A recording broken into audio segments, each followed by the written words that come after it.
హిడ్మాకు English నేర్పిన lecturer. ఆయన చాలా సౌమ్యంగా మృదువుగా మాట్లాడతారు. ఆయన మాట తీరు విని ఈయనేనా ఇంత విధ్వంసం సృష్టించింది అని అంతా అనుకుంటారు అంటూ హిడ్మా గురించి చెబుతారు ఆయనని తెలిసిన వారు. అత్యంత సౌమ్యంగా మాట్లాడే ఈ హిడ్మాయే దాదాపు 10కి పైగా మావోయిస్టు దాడుల్లో కీలక పాత్ర పోషించి పెద్ద సంఖ్యలో భద్రతా బలగాల మరణానికి కారణమయ్యాడు. మోస్ట్ వాంటెడ్ హిడ్మా సొంత గ్రామం ఛత్తీస్గఢ్ రాష్ట్రంలోని సుక్మా జిల్లా పూవత్తి గ్రామం.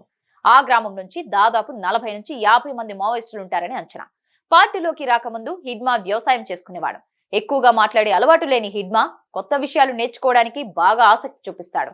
ఈ క్రమంలోనే మావోయిస్టు పార్టీతో కలిసి పనిచేసిన ఓ లెక్చరర్ ద్వారా ఇంగ్లీష్ నేర్చుకున్నాడు. హిడ్మాకి దక్షిణ బస్తర్లోని దండకారణ్యంలో తిరుగులేని పట్టు ఉంది. అసలు మావోయిస్టు పార్టీలో హిడ్మా ఎదుగుదల ఒక ఆశ్చర్యకర ప్రస్థానం. 1996-97 ప్రాంతంలో తన 17వ ఏట మావోయిస్టు పార్టీలో చేరిన హిడ్మాకు హిడ్మల్లు, సంతోష్ అనే మారుపేర్లు కూడా ఉన్నాయి. 17 ఏళ్ల వయసులోనే మావోయిస్టు పార్టీ బాలల సంఘంలో చేరి కేంద్ర కమిటీ సభ్యుడిగా ఎదిగాడు. ఆ తర్వాత మావోయిస్టు పార్టీ యాక్షన్ టీం సెక్రటరీగా బాధ్యతలు నిర్వహిస్తున్నారు. మావోయిస్టు పార్టీ గెరిల్లా ఆర్మీ దాడుల్లో హిడ్మా అత్యంత కీలకంగా వ్యవహరించాడు. హిడ్మాపై కోటి, ఆయన భార్యపై 50 లక్షల రూపాయల రివార్డులు ఉన్నాయి.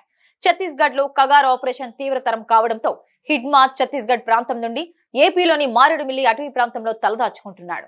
హిడ్మాకు హిందీ, గోండు, కోయా, తెలుగు, బెంగాలీ వంటి భాషలపై పట్టు ఉంది. 2010 ఏప్రిల్ 6న అప్పటి ఉమ్మడి దంతేవాడ జిల్లా తాడిమెట్ల, చింతర్నార్ అటవీ ప్రాంతంలో సిఆర్పీఎఫ్ బలగాలపై జరిగిన అంబుష్ దాడిలో హిడ్మాదే కీలక పాత్ర. ఆ మెరుపు దాడిలో 76 మంది సిఆర్పీఎఫ్ జవాన్లు మరణించారు.